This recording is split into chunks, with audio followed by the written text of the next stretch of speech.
All right, all right. Here we go. Episode 21, hitting the road. I'm here with somebody that I'm pretty humbled to sit with today and to chat with and get to know a little bit better. I am here with Army veteran, patriot, and country music artist Scotty Hasting. Scotty, how you doing, man? Ah, man, I'm amazing. How are you? I'm good, man. I'm good. Good. Well, man, so as I was kind of just kind of looking into some of your life and career, I noticed that a handful of months ago you did this podcast with Daryl Worley, and he kind of kept calling you Hastings with an S, and I Yeah, and I was like, did I miss something? Like, who am I to no, question not at Daryl all. Worley? Unfortunately, my whole life, everyone has always added an S on the Yeah, end of Hastings. I yeah, don't know why. It's literally from the time I was a little kid playing sports, it was always Hastings. yeah. I don't know why.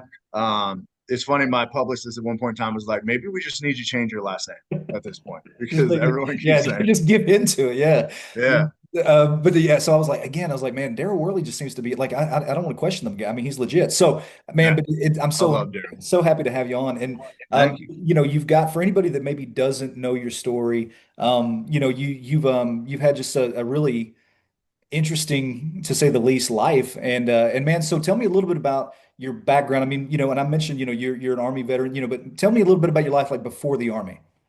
Yeah, I grew up in the Cincinnati, Northern Kentucky area, and I played baseball for a long time. I played sports ever since I was a kid, and at one point in time, I was playing semi-pro baseball, and then I just felt like I needed to be a part of something that meant something, and I decided in 2010 to go enlist in the United States Army, Yeah. and from there, that changed everything. Yeah. Yeah, and so I mean, would you say, because I mean I've had friends that are in the Army and that have served and everything, and there's obviously the conditioning, and there's the my grandfather was in the infantry and all this kind of stuff, so there's a discipline and all this kind of stuff that you develop. Some guys wash out, some ladies wash out, some stick with it. Was it something that, like, just from a work ethic, just kind of like you said, you had a background in sports, but all that, like, was it pretty easy? Did it come pretty easy to you? Honestly, like basic training and stuff was super easy. I went in older. I was 21 Yeah. when I went in. Yeah, I was 21 when I went in, and for going into the military, that's the old man, which is Yeah. crazy to think. So yeah, I mean, basic training was super easy. I mean, you're told what to do, when to do it, how to do it, and really the hardest part was just like you said, the conditioning, having to do all the push-ups Yeah. and run and all that stuff. But they definitely instill the work ethic and the competitiveness Sure. to basically to the point of where you're like, you're not going to tell me I can't do this, and you just go. Sure. Like, and did you see yourself as like, hey, I mean, early on, like, I'm a lifer, man. I think I'm a career guy. Did you feel like that was the case? Yeah, yeah. When I joined the military, I wanted to join the military to feel like I was part of something that meant something, but at the same time, I had a family that I needed to support, and I knew that the military was going to be there. Like it was a guaranteed paycheck, so I was planning on making that my career. I wanted to be in the military for life, and or at least 20 years. Yeah. And yeah. Well, and we'll get to it here in a second, but at that point, 21 years old, Mhm. um, you don't play an instrument, not the kazoo, not the oboe, nothing. No, actually, it's funny. I had taken guitar classes and stuff in like high school, Okay. and it was too hard. I was like, I don't want to do this. Like, girls like the jocks anyhow, so I'm just gonna put Yeah. this They, guitar yeah, down. they dig the So I long don't ball. know Yeah. why. I don't know why I even thought I could do this. So yeah, Yeah, yeah. No, I mean, listen, listen. I bought this, like, this Takamine, back in the day, like, G series, and I was like, man, I'm gonna go ahead and just figure this thing out. And dude, I gave it a month, and that thing was back, it was at a pawn shop, so it's like, it's not for everybody, but at that point, yeah, man, music wasn't on your radar. no. But could you, for those of that maybe don't know your story or know you yet, like, what were your responsibilities, when you ended up, latching on and you're involved? Yeah, yeah. So I was an infantryman with First Infantry Division, full 4 Cav. We deployed to the Kandahar province of Afghanistan, and our mission was to just win the hearts and minds of the people Yeah, over there. Try to fight the Taliban and basically take the fight to them. yeah. And yeah, it was rough, but at the same time, like being deployed is super easy. I mean, again, it's a life where your job is to just survive and Yeah, take care of the person next to you. I mean, you're told what to do, when to do it, how to do it, and they even give you a map and show you where to go. So sure. it's super easy. It's just, taking it's the Wild West out there, and you're just trying to make sure you take care of your brothers and your sisters on your left and right, and Yeah. just trying to survive through it all. Yeah. And at this point, I mean, did you have family, kids? I mean, I know you got kids. Did you have any kids at the time or? No, at the time I did not. Okay, gotcha. And so right now, I mean, you're still, I mean, there's not at, there's risk, but you're not, Mhm. you don't have the risk of family, all this kind of Yeah. stuff at the time, right? And so, Yeah. but what was your kind of role and responsibility as an infantryman? Like, what did you do? Yeah, so my job when I got to my unit, and when we got to Afghanistan, I was the Balun operator, which Right. is the metal detector that leads the movement. So I was in front of everybody with the metal detector to find IEDs, and that was my whole job, and that is basically what I did until April 21st, 2011. Whew. All right, man. Listen, if you can get through this, I can certainly get through this. Because Yes. there's actually, man, this next portion has just kind of moved me, man, in a pretty profound way. But you mentioned that day, and I know you've told that story to other people. You've done other interviews, podcasts, things like that. But tell me, I mean, it's probably just a regular day at the time. When you first get up, man, you put your boots on, you're out the door. But it was a day that changed you forever, right? Yeah, it did. Like you said, it was just another mission that we were going on. We were going to suspected bomb maker's hut to basically go there and ask questions and try to figure out what's going on and where these IEDs were coming from that we were finding and stuff like that. And during the movement to where he lived, at one point in time, I walked up on a guy who was hiding behind a wall, and he pulled a rifle from behind his back and started spraying. I Yeah. was maybe 13-ish feet from him, and he ended up shooting me 10 times, 5 times in the shoulder, 4 times in the hip, and then once in the thigh. Kind of just started at my thigh, hit Yeah. my hip, and just kind of went up my chest. Man, and so there's a lot of different questions I could, ask about that. But I guess my curiosity is like, and again, we don't ever, you don't want to live in the tension of what if, but Yeah. I mean, how many times have you asked the question like, man, what if I'd have caught him 2 seconds earlier? What if I'd have, Oh man, I mean, it's for the longest time. I mean, now I feel like I don't as much, but for the longest time after I got shot, I mean, when I was at Walter Reed, that was a constant barrage of questions that would just pop in my head. Like, yeah, what if I would have found him? Like, what if I would have, got him first? What if he would have killed me? sure. Like, what if, there were so many what ifs. Yeah, And somewhere along the line, those started to quiet down a little bit. And it's it is what it is, but sure. it's still something that I definitely deal with for sure. Sure, totally, totally. And so I mean, you're there, like you said, you're with you've got this responsibility, man, of going out in front. I mean, and making sure their well-being, they're good, and Yeah, and so when you go down, yeah. I heard you say that like I mean, not to get too graphic, but it's like you mentioned Mhm. like you'll never forget that smell of your flesh. Oh yeah, man. Um, It's crazy. So many people ask me like what it felt like, which is really hard to explain, what it feels like to get shot. Because whoever said that, um, you're, you don't feel it because your adrenaline kicks in is absolutely a liar for sure. I felt every single round. yeah, Um, it was kind of like if you took a hot fire poker and made it red hot and then slowly push it through your skin. That's what it felt like. really. But yeah, the worst part of the whole thing is knowing what your flesh smells like while it's moving. If you're just being able to smell that. I mean, I feel like the sense of smell is such a trigger Yeah, for memories, sure.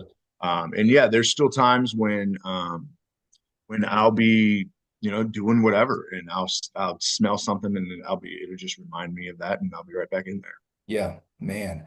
Well, and so, I know that in another interview I saw that you did, man, you mentioned that you remember all of it. It wasn't like you blacked out and like I mean, you were completely, Yeah, coherent.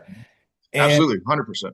and so when you go down and I mean, you're in it, man. I mean, and you had mentioned I think in another, and I'll let you tell it, but two of the or some of those rounds that hit your rifle. Yeah. Correct. Like Yes. and so your rifle, like it was kind of dry firing a little bit, right? Like it was kind of like when you went to fire. Yeah, Yeah. yeah. So 2 rounds went into my rifle, and then went through my rifle and into my plates. But I didn't know this at the time. So when I fell, the reason why the guy stopped shooting was because his weapon jammed. So he was sitting there messing with his weapon, trying to fix it. And I lifted my rifle up to try to fire on him. And good thing he didn't notice, but I pulled the trigger and nothing happened. Yeah, It was locked. There was sure, nothing I could do. But when he saw me lift the rifle, he just took off running because he thought he was about to get shot. sure. Um, Golly. so so yeah, I mean it was crazy. I yeah, like 2 rounds went through. One of them went through the upper receiver of an M4, and it kind of like it kind of got the round that was in the chamber like stuck in there. Yeah, And yeah, I mean it was I yeah, I couldn't. It was inoperable. Wasn't able man. to use. Well, and so, and again, man, if some of this is a little too much to recall, I No, mean, no, I don't you mind. know, I don't mind talking about it. what's going on with your unit? I mean, is it just Mhm. chaos? I mean, what's happening with them as Yeah, they're trying to kind of obviously probably shield and mhm. cover you, and they're 100%. yeah. What's going on with those guys? Yeah. So the way that it worked was originally they thought that we were going to jump into this open field. And they had an L-shaped ambush set up. And if you know anything about battle strategy in war, like the L-shaped ambush is the most deadly ambush that's ever been known to man. I mean, it's a group of people in front of you and a group of people to your side, and they all just concentrate fire in the middle. And that's what they originally had set up. So we didn't go into that field. Instead, we went to the left. So the people who were on the left that were going to concentrate fire from the left was the guy that I ran into with the heavy machine gun. Uh, So yeah, whenever I saw him at first, he was looking at me like, "What are you doing here? This isn't where you're supposed to be." yeah, And now I know why, because they were expecting us to go into the field. yeah, But where where I got shot as opposed to where my guys were, there was a break in the wall. So when they heard that guy fire at me, the team that was supposed to attack us from the front started firing into that break in the wall. So they were pinned behind that break in the wall because there was like there were sure, shots coming through there. So they couldn't get to me at first, because I was just a little bit ahead of them. yeah, And yeah, that was the scariest part, man. I mean, getting shot sucked. It was yeah, terrible, yeah, absolutely. But the scariest part was when I lifted my rifle up and he took off running, and I didn't know if he was going to come back and finish the job. yeah, Had no idea. Like I didn't know what was going to happen. Like I yeah. mean, he could have just taken a grenade and just thrown it into the like just chucked it at me. I mean, who knows? Who knows what could happen? And that was the scariest part. And I didn't have any way to defend myself Yeah. because my weapon at that point was messed up. Well, and let me ask you this, man, and you may not know the answer to this question, maybe you do, but it's like a situation like that where you're, I mean, you're in the line of fire, you take shots, like how at that time, when you were in Afghanistan, like how common was that for a soldier to be in, I mean, just in a situation that's live like that? Oh And yeah, we got in firefights every day.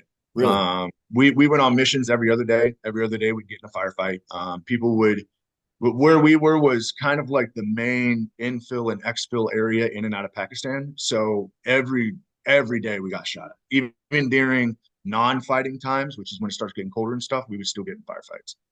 Just because that was where they came in and out of Pakistan. So the Taliban, that was their main route in and out. So they always came through there. I mean, where we were in the Kandahar province was the birthplace of the Taliban. I yeah. mean, it's been that way for forever. Mhm. So I mean, they are very strongly rooted in that area. And Sure. we yeah, I mean, we took fire every day at our cop.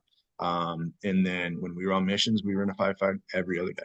Man, I can't imagine. And so your unit, man, they basically, I mean, they scoop you up as quick as they can and they get you out of there, right? Like they get you, Yeah. and I want to say just to kind of for the sake of time too, like I want to say that you eventually ended up in a hospital in Germany. Is that safe to say? Yeah. Yeah. I went from the Kandahar Airfield Hospital into the Landstuhl, Germany hospital. And then from there, went to Walter Reed. But they had to make an emergency stop in Bagram because they lost pulse in my arm. They thought they were going to have to take my arm because my main artery got nicked, but they missed it. I Oh mean, man. I understand. I was full of holes, so it makes sense. But they ended up taking a vein out of my right leg and replacing the artery, which is crazy. I didn't even know that that was possible. Right. Yeah. So now I still have my right hand, thank God. Yeah, no, absolutely. And so something I wanted to kind of touch on, and you may have to fill in some gaps here for me, but you mentioned that there was a time you were, I mean, probably, man, just riddled with holes. And you'd mentioned, I want to say in another interview that a woman kind of Yeah. leaned into you and told you that, hey, it was okay, like we got you. Yeah, And you've man, that also was mentioned, crazy. yeah, That was after I got shot at one point, I had started losing my eyesight. So started parts of my body started shutting down because I was losing so much blood naturally. My eyesight was the first to go. It was kind of like a white film, which to me kind of feels like when people say that they see the light, like that's kind of what I feel like. Um, so I remember getting on the helicopter, telling them, hey, like I can't see, whatever, like I'm dealing with this. Like I got shot a bunch of times, of course, but I can't see. And he was like, all right, like just stay with me. And he basically like we had a conversation so that I would stay awake and you know alert. right, And so we got to the Kandahar Airfield Hospital, and they started doing emergency procedures, trauma on me. They started hooking me up to blood. And when they started hooking me up to blood and getting blood in my system again, that's when my eyesight started coming back. And I remember laying on the table and I remember saying, man, I'm starting to see, like I'm starting to be able to see again. And yeah, that's when I heard a lady bend down and whisper in my ear and say, hey, you're good. Like we got you from here. You can go to sleep if you yeah, want to. And turns out a couple years later, I met with a guy who was in that room, and there was not a woman in that room, yeah, there was not a room in that room, and there was not a woman in that room yeah. that day. So I don't know what that was. I don't know who that was, but Well, it gave me the comfort to be able to just kind of let go yeah. after fighting for so long. So man, and I don't know if you've talked about this too much. Maybe you have. Can you give me your best explanation of who that was or what that was? Man, I have no idea. I don't know if it was, it, every time I talk about it, I get goosebumps, but it Yeah, feels like, it came from somewhere, from the other side, from somewhere. I mean, I don't know, man. I didn't recognize the voice. yeah, And it just, yeah, it was crazy. yeah. So But I remember feeling just this overwhelming sense of like, just release. right, Like I could just let go and just pass out. right. And that was insane. Well, and let me ask you this too, because like with that, with this person coming up and telling you like, hey, we got you. Is it, and I'm just gonna ask you your opinion, man, is it possible that you feel like she was a figment of your imagination, that you maybe manifested her, or do you feel like, no, no, no, I know what I saw. I know what Um, I heard. She was as no, far, I definitely know that I heard a woman bend down and tell me that yeah, they got. I remember it so distinctly. yeah, I remember because I remember like fighting and fighting and fighting and fighting to stay awake and to stay coherent and yeah, to stay alert because I was scared to die. Honestly, like I remember how after I got shot, how easy it felt like I could just give up. It's kind of like you lose so much blood that you get to the point of where like you're so tired, like you just can't stay awake anymore. Like sure, it's fighting that. yeah, And I remember just fighting that and fighting it and fighting it and fighting it. And then I yeah, remember just feeling that release when I heard her voice. It yeah, was just like, okay, all right, here we go. yeah.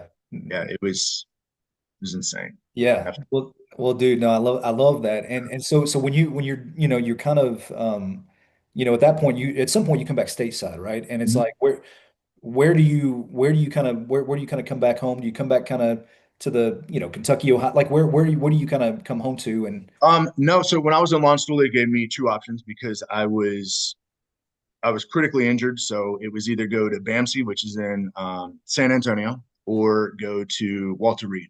I had never heard of BAMC, but I had heard of Walter Reed in like movies and stuff. yeah, So I was like, yeah, I'll go there. Like I've heard yeah, of that place. Like yeah. that's cool. I didn't even know where it was. I just knew that I've heard of it. So I went to Walter Reed. I went to the original Walter Reed. Okay. And then we made the transition from Walter Reed into the Bethesda hospital that they transitioned into. But Okay. yeah, I mean, I didn't even realize it was in DC Yeah. until I got there. Yeah. Well, and so I mean, I can only imagine, the rehabilitation process that they, I mean, it's probably grueling, certainly.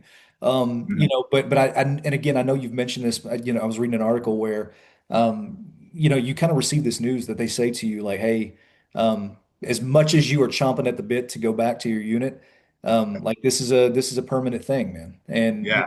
and like how did you internalize that? How did you, take that? Yeah, I remember that day like it was yesterday. That news wrecked everything for me. Yeah. Um, I was up until that point, I was trying to heal to where I could get back to my guys in Afghanistan. Like that's all I wanted to do. I just wanted to heal enough to get back to my guys in Afghanistan. And yeah, I sat down with my physical therapist and occupational therapist, and they were like, listen, man, like your injury is a lifetime injury. It's Yeah. not, this isn't something that's going to heal to before they get back. Like this is something you're going to deal with for the rest of your life. Right.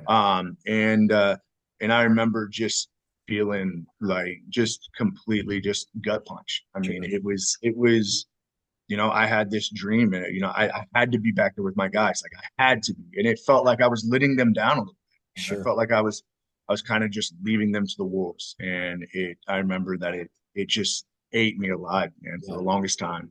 Um, so yeah, I mean, it just, and then that's when it turned into, the hard-headed Scotty that's you're not going to tell me that I'm not going to go back. Yeah. So then that's when I just started ramping up my physical therapy, my occupational therapy, and trying to heal more than they thought I could. Yeah. Oof. Oh, man alive. So, okay, so you're getting to a point where you're healing up, and so at some point you had to embrace the idea that you weren't going to go back to your unit. And so when you knew like, man, I don't want to work behind a desk. That's not what I want to do. Yeah. I'm gonna, for all intents and purposes, be a civilian again. Mhm. Like, what was the plan? What was your thought? Yeah, man, I didn't really have a plan. I went from Walter Reed to Fort Riley because my guys were coming back, and I had already come to terms kind of with the fact that I wasn't going to go back to my guys in Afghanistan, but I had not come to the terms with the fact that I wasn't going to go back to a line unit at all. Yeah. When I got to Fort Riley, I was like, I'm at least going to heal enough to where I can go back on active duty and I can go back to a unit. I mean, this is my career. This is what I want to do. And I remember trying the physical test 4 different times, and I failed all 4 times. And on the fourth time, they were like, "Listen, like we can't do another one. Yeah. Like this was it for you. Like we can't do this again."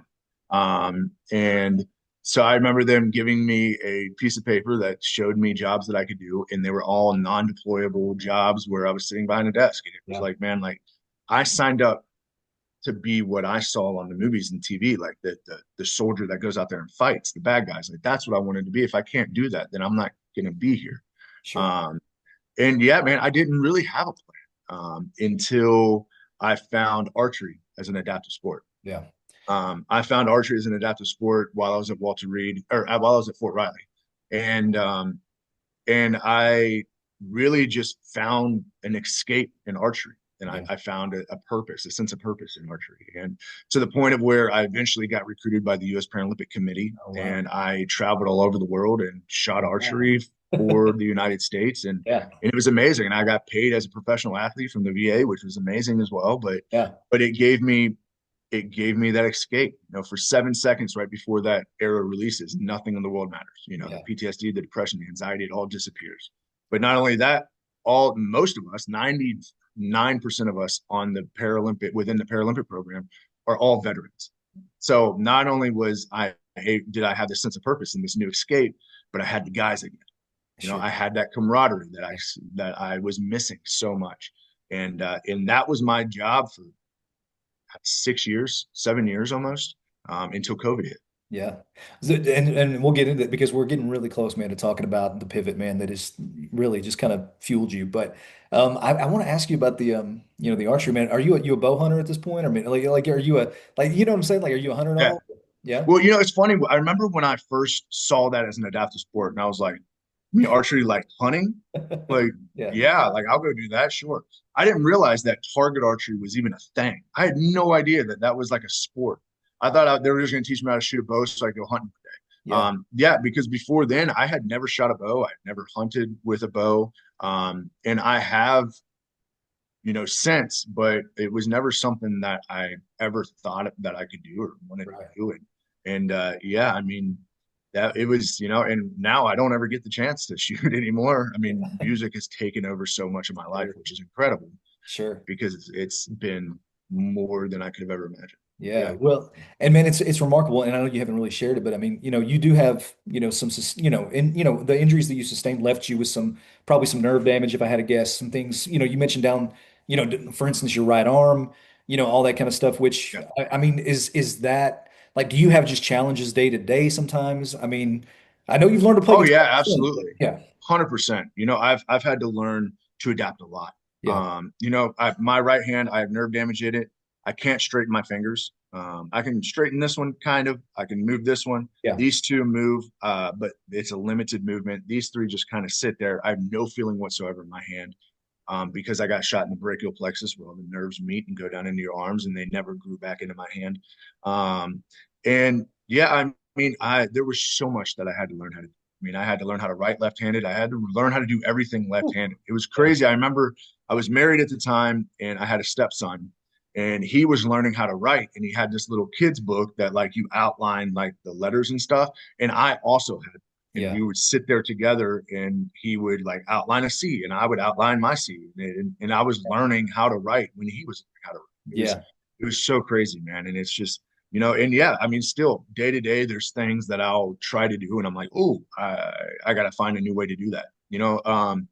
The best part about the military and Walter Reed was that it taught me that you have to adapt. If it's something you want to do, you need to find a way to do it. yeah. Uh, and I've been lucky enough and blessed enough to be able to find a way to do most of anything that I've wanted. Yeah. Well, and let me ask you this, and I promise we're going to pivot into the music because it's important. Yeah. But man, let me ask you about your mindset because, like, okay, so for instance, I've got a syndrome that really is only found in dogs and horses, and pretty rare. But I had to have a spinal surgery. I didn't walk for 6 months, and you can imagine like when I sent the Mayo Clinic, and just like, hey, I need to come see you, Oh yeah. and they said, hey, what you got, we can't fix. Mm, And so the thing is, there's this thought process that you just want to quit, dude. yeah. You just want to quit on everything and everybody.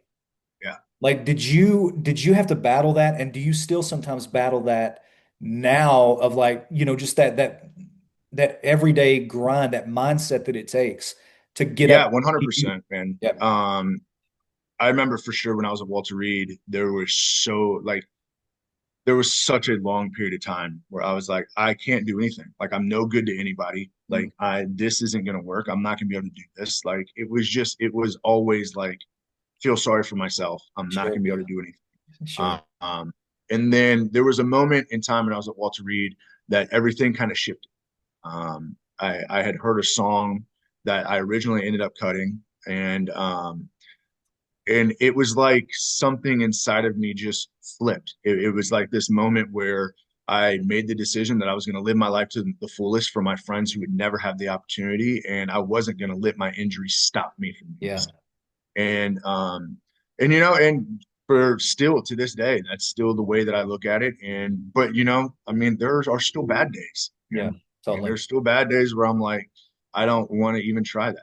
Like, Yeah, I don't want to do this. I don't want to do that. Like, there's still days where, the depression kicks in or yeah. the anxiety kicks in, and it's a harder day than any other day. Absolutely, man. Well, dude, and I think just thank you for being just so vulnerable about it. But Yeah. so okay, so you've gone through this, man, and it's life changing, obviously for you. And so you decide you want to learn the guitar. You've got a hand that doesn't fully function. Pretty pretty Mhm. pretty necessary when you're playing guitar, by the way. Yeah. But you Yeah. decide I'm going to learn, I'm going to hack it, I'm going to figure it out. And just to kind of for the sake of time, and you kind of go Yeah. through YouTube and YouTube Yep. University kind of teaches you how to play guitar, and you do that. And then did you think you could sing? Did you feel like you had any pipes or what? Well, I grew up like singing in church Yeah, and like doing karaoke with my dad because he was a karaoke DJ for the longest time. yeah, And but it was never like in front of people to like perform in front of people. It was like I sang in the car, I sang in the shower, I would sing every once in a while for karaoke for my dad. But yeah, other than that, like no, not yeah, at all. Like you would not catch me singing a song yeah, anywhere. Um, and then yeah, man, I learned how to play guitar, and I was battling the demons with the quiet of what was COVID, and I went to an open mic night one day because I said, why not? What do I have to lose? It was funny. I remember walking into the open mic night and there were four people there because it was still like when COVID was happening. And I was like, man, I've made a fool out of myself in front of way more than four people before. Like, Yeah. screw it. Like, why Sure. not, man? Like, I was out in Cookville. I was like, man, I'm far enough away. I'm never going to see these people again if I screw this up. And I remember, playing "Should Have Been a Cowboy" by Yep. Toby Keith. It was the first song I Yeah. ever learned how to play, and I remember playing that. And in that moment, the stage became my sanctuary, and Sure. it was a place where the PTSD, the depression, the anxiety, it all disappeared for 3 minutes at a time, Yeah. and I lived for Oh, those 3 minutes, man. And yeah. and still to this day, I mean, there's only two places in the world where I can disappear from all of the crap that I deal with, and that's on Sure. a stage or on my motorcycle. Okay. Yeah, man. Well, dude, and so it's funny the song selection, man. Let me ask you because so Toby Keith, man. I mean, he had a background in a history. I mean, he was definitely somebody that was, for the troops. He supported the Yeah. military. Were you just, I mean, even beyond that, were you a fan of just his music? I mean, because Oh my God, yeah. yeah, and Absolutely. I've been a country fan my whole life. I mean, my yeah, dad, that's all we ever listened to was country music. yeah. And yeah, I've been a huge fan of Toby's for way before I ever learned how to play his songs. Yeah, totally. Well, and before we kind of get into to some of the music, or continue to get into some of the music stuff, how does how does a former military man turned karaoke, kind of open mic night guy, how does he Mhm. become someone who is signed to a publishing deal slash, label slash, move to Nashville kind of thing? Like, how does that all, because that doesn't just happen to everybody. Yeah. No, and it all happened in different steps. When I got out of the military in 2015, my guys were coming to Fort Campbell, and that's what brought me to Nashville. It's closer to home than where we were in Fort Riley, Kansas. And I wanted to be close enough to where could go see my family, but they wouldn't just show up. But also, Yeah, I wanted to be there with my guys. I had missed them for so long, and I had lost so many of them, and I wanted to be there with them. So I moved to Fort Campbell, which is right outside of Nashville, yep, and uh, and I got here and I fell in love with Nashville. And I knew that this is where I wanted to be. I fell in love with the people, the environment. I mean, the culture here, the music. I mean, it's incredible. I love Nashville. And and then yeah, I mean, the way that I got signed is crazy. I was with my mom one day to go buy a car, and I happened to, her salesman was the son of President and CEO Gordon Kerr of Black sure, yeah, River Entertainment, who I ended up signing with. But it's crazy. We were just talking about music and how I use music as a form of therapy, but not only that, but I want to try to help other people find that in music or something the way that I was able to. And he kind of shared my story and a song that I had at that time out with Doug Johnson and Gordon Kerr, his dad, and I got a call 3 hours later from Doug Johnson saying, "Hey man, we need to meet." And wow, uh, and yeah, and so we did. And I went into Black River, and me, him, and Gordon sat down and talked for 3 hours about my music and my mission to help people with music and with my story and how I use music. And it was amazing and it was incredible and it was sure, felt like family. And yeah, and so for the next year, I became Doug's guy. No one knew who I was. No yeah. one knew my name. I was just Doug's guy. I followed Doug Johnson around. I wrote songs with him. He started developing me as an artist, and uh, and then yeah, and about a year and a half later after that, I signed my record deal and publishing deal. Yeah.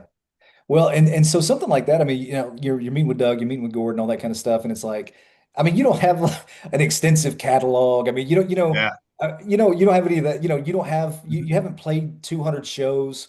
You No, know, I mean at the time I was playing down on Broadway in Nashville. yeah, I was playing 4 hour shows 6 days a week, yeah, just to earn money, but be able to disappear for 4 hours at a time from the yeah. PTSD, the depression, the anxiety. Where were you playing down on? Oh man, I played literally everywhere. I have played at least every one of those bars once for Yeah, sure. yeah, It's funny. I walked up and down Broadway for a month, just bugging the crap out of people until they lit me on stage, and then from then on, it was like, okay, well, I want to come back, it just became a thing. yeah. Well, so how is? Let me ask you this, man, because I mean, and I guess these guys are now. I mean, they're helping you navigate an industry that you had no idea, how to navigate probably, Still don't. and, and so, but like, so in the time now that you've been with Black River and Gordon and all those guys, like, have they kind of nurtured you and really kind of shown you that world and protected you a little bit. Like, I mean, how how have those relationships and friendships kind of really been a benefit to you here early on? Yeah, no, I mean, they have helped me in so many ways, and not just Doug and Gordon, who are definitely taught me the ropes about this industry, but the whole team within Black River. We have, I have a publicist. I've learned what that means and what that does. I've learned, how distribution works because we have DSP people, we have radio people. I've learned how radio promotions work. Like, there's so many little intricate pieces of this industry that I had no idea existed, and I've learned so much from everyone in the building, man. It's been truly incredible, and literally every time I walk in, I feel like I learned something new, and I'm always asking questions just because I want Yeah, to know how this works. How do you do that? Like, what yeah, is this, and what does that do? But totally. yeah, I'm just naturally curious, and it helps a lot with understanding this industry. Absolutely. Well, let me ask you this because something that was pretty pivotal, I think, to your story too, was you had gone out, I want to say to Arizona, and you talked about this a little bit, but you kind of were in a situation where you were playing around Super Bowl time. You were Yeah. playing, in front of, Dave Grohl. You were playing in front of a couple hundred different vets. And how does that? Let me ask you this: how does somebody that nobody knows, by the way, that Yeah. learned on YouTube how to play the guitar? Like, how does that guy end up just kind of playing in front of like Dave Grohl first and foremost? Like, how does that happen? Yeah, man, it's crazy to think that the first artist I ever opened for was one of the most legendary artists to ever live, Ever? Dave Grohl. Yeah. I mean, it's insane. But no, that show came from my friends at Creative Vets. I was playing down on Broadway at the time. I had written some songs. I wrote a song with Creative Vets called "How Do You Choose," and it's a Yep. song about my best friend and the survivor's guilt that comes with losing your best friend. And I was with them, and they're like, "Hey, man, we have this opportunity where someone needs to go and play for Crown Royal in Arizona, in Phoenix. Like, what would you want to do that?" And I said, "Heck yeah, man! Like, let's Yeah. go. Like, it's a veteran thing. Like, let's just do that." At this time, I had no idea that Dave Grohl was even a part of this. It was just like, this is the veteran thing. It's for Crown Royal, Yeah. and we just need a veteran to go and sing songs, and so that they can connect. And I remember saying, "Heck yeah, man, absolutely." I didn't realize that Dave Grohl was a part of it until right before I was. Uh, Yeah. they called me and they're like, "Oh, hey, by the way, you're opening for Dave Grohl." And I Yeah. said, "What? Yeah. Hold on. Exactly. Exactly. Hold on. You didn't tell me this. Hold on a Yeah. second." But no, man, it was an incredible moment. It was an incredible show. It was the that was the moment that showed me that what I'm doing matters. Okay. That was the moment I played "How Do You Choose." It's the first time I'd ever played it live. And I played it, and I remember after I got done playing it, it was like silent. And I've never had a show go where after I get done playing a song, it just completely is quiet. And I was like, "Oh my God, they hated this song. Like, this song is my heart and soul." Yeah. Like, they hated it, man. What am I gonna do? Yeah. And then I looked around and realized like everyone was kind of consoling each other. And I realized that what me being up there, my story and what I have to say for veterans matters, Yeah. man. And it means something, and it hit them on such a level that only any other veteran can understand. Yeah. Um, and it was amazing because right after that, I started getting messages after messages about, this song helped me with this and this, and it gave me a voice, and I didn't know what to say to my family, and now this, and it was like I remember calling Doug the next day and I was like, "Man, there's something to this song. Like, we have to do this song. We have to put this song out." And it ended up being the first song I ever released with Black River. Um, but yeah, man, that was the moment that made me realize that like what I'm doing matters, Yeah. and that what I'm doing can actually do some good, and I have the opportunity to actually help me. And it was one of the most incredible moments of my life, Yeah. truly. Yeah. Well, and kind of in that same, kind of lane a little bit. I mean, you also recorded a song to the last shots fired, right? And so let me real quick just to kind of put this in perspective for people that don't know. So that song, and correct me if I'm wrong, it was originally, recorded by Trace Atkins, right? But you had just this insane opportunity apparently to put, your vocals with Lee Brice and Dolly Parton, dude. Let me Yeah. let me ask you, number one, tell me what that song means to you, but second, tell me what it means to somehow, I mean, again, just 5 years before, man, or whatever it was. I mean, for you're laid up and you're figuring it out, and now you're on a track with Dolly Parton and Lee Brice. Like, how does that happen? Yeah, man. That song means so much to me. Remember I said that there was a song that I heard, there was a moment that switched everything. Yeah, It was that song. yeah, okay, It was Till the Last Shots Fired. It was the original version of Trace Atkins, and it touched a part of my heart that I didn't know existed, man. And it changed my life completely. It changed everything. yeah, And then yeah, fast forward 10 years and I'm sitting in the office of Doug Johnson, who's one of the songwriters on that song. He's like, "Hey man, I did this song with Trace. I don't know if you've heard it. But I would love to see if you want to do a version." And I was like, "Yeah, man, absolutely. yeah, I want to do a version of that." So we did a version and it was my version. And it like every feeling and emotion when I first heard that song, I put it into that song. And I thought it was perfect, man. I was like, this is everything. I put all of me into this. Like, I yeah. don't know any other thing that I could do with this. And he called me like a week later and he was like, "Hey man, like I have an idea. What do you think we reach out to some other artists and see if they want to be a part of it?" Yeah, And I was like, "Yeah, yeah, dude, send it to everyone. Like that'd yeah, be cool, man. Why yeah, not?" Trace Atkins was the first person we talked to. I remember we called him and he was like, "Hey man, I had my version. You let Scotty." oh And wow. I was like, "Well, hell yeah, man. Like, all right, cool. Yeah, Would have been cool if you got on it, but whatever." totally, totally, But totally, totally. no, it was amazing. It's kind of like a handing of the torch. Like, here, it's your turn. Yeah, And then we asked Jamie Johnson, and then he got sick. He wasn't able to do it. And then Lee Brice was like, "Man, yes, okay, I don't care." In the a testament to who Lee Brice is as a person. He's an yeah, incredible person. He's become a dear friend of mine. But a testament to who he is as a person. He's like, "Man, I don't care what part I play in this. I just want to be a part of what you're doing with this. Like, this song is I amazing." love that. And so then we had me and Lee's version, and it was perfect, I thought. Mm. Because 2 weeks later, I got a call from Doug again. He's like, "Hey, man, Dolly Parton wants to be on this Yeah, song. Like, what do you think?" And I was like, "Dude, give her the whole thing. yeah, Like, let her do whatever she yeah, wants. Like, it's yeah, Dolly." And then yeah, like 3 weeks after that, I remember I was at a show and I was driving back, and then I got a call from Doug, and he's like, "Hey, man, I have Dolly's version. Like, you want to hear it?" yeah, And I said, "I don't know why you're calling me. Just send it. Like, yeah, please, just send me it." yeah. And I remember hearing it for the first time, and I had to pull off on the side of the road. Like, I broke down, and it Whew, was man. like I've heard that song thousands of times now at this point. I've sang it thousands of times, and every time she comes in on that song, it Yeah, gives me goosebumps and it gives me chills. It's so angelic. And honestly, a song that changed my life and changed me completely, truly became perfect in that moment. yeah, And it was incredible. And honestly, I can't thank them enough for not only being a part of that song, but being a part of my journey. I yeah. mean, That's they, crazy. Yeah, I mean, like you said, I was a nobody. yeah, Uh, uh, yeah, and they sure. they had no problem jumping on it, and it's incredible, man. I've been incredibly blessed. Well, and for anybody that hasn't listened to that song, the crazy part, well, a couple things that because I mean, this was the first time I'd heard it, just this week or whatever. And the funny thing is, man, is like if so there's so much of that song that is certainly era specific, right?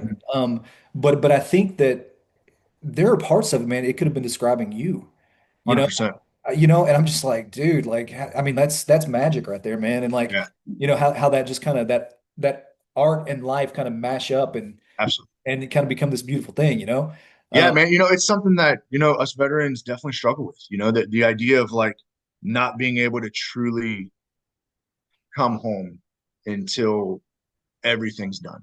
yeah, That yeah, the idea of not being able to truly be away from there until the last person ever steps foot in a war zone. yeah, I mean, I felt that on such a deep level, man, in my soul when I first heard it. And it was like, this song's incredible. yeah. No, I love that. And man, and so you've made obviously, other music, but there's a song that I really identified with, but you have got a song Scars that, I feel like could in a lot of ways identified, a lot of people could probably identify with it because man, nobody gets out of this life unscathed, right? Like nobody does.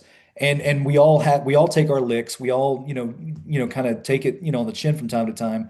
But there is this intestinal, kind of fortitude, that we this spirit, that we kind of had that we get the chance to get up and not be defined by the Yeah, circumstances, right? And which is certainly, I think, hard for everybody, dude. It doesn't matter. It doesn't matter who you are. We all deal with that challenge, right? And absolutely.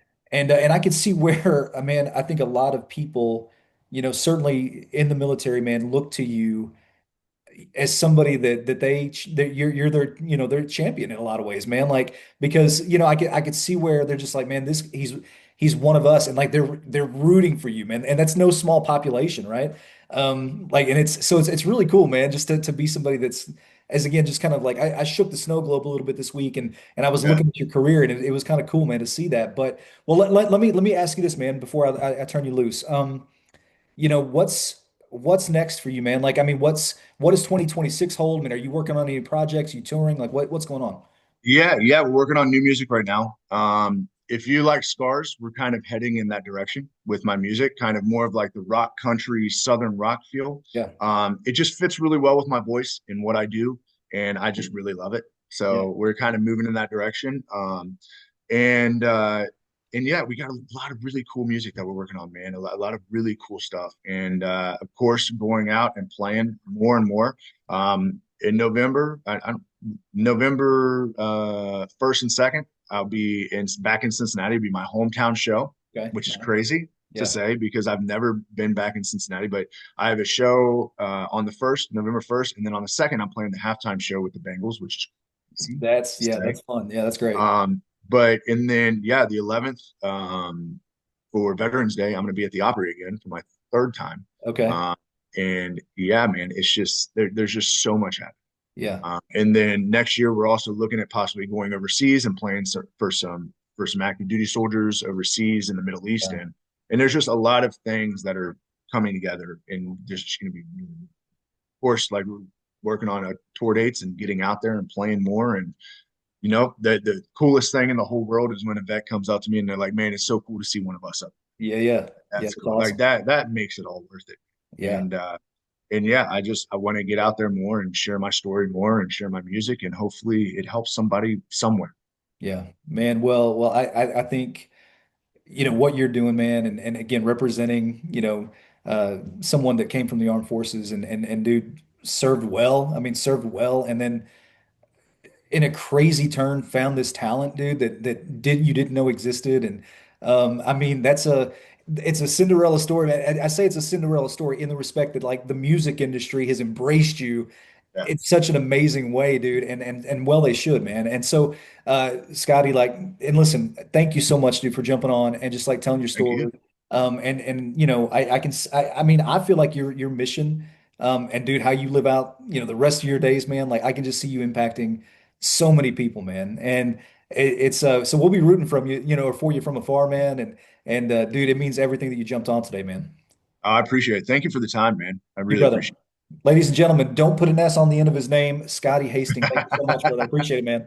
it. Thank you so All much. right, later, man.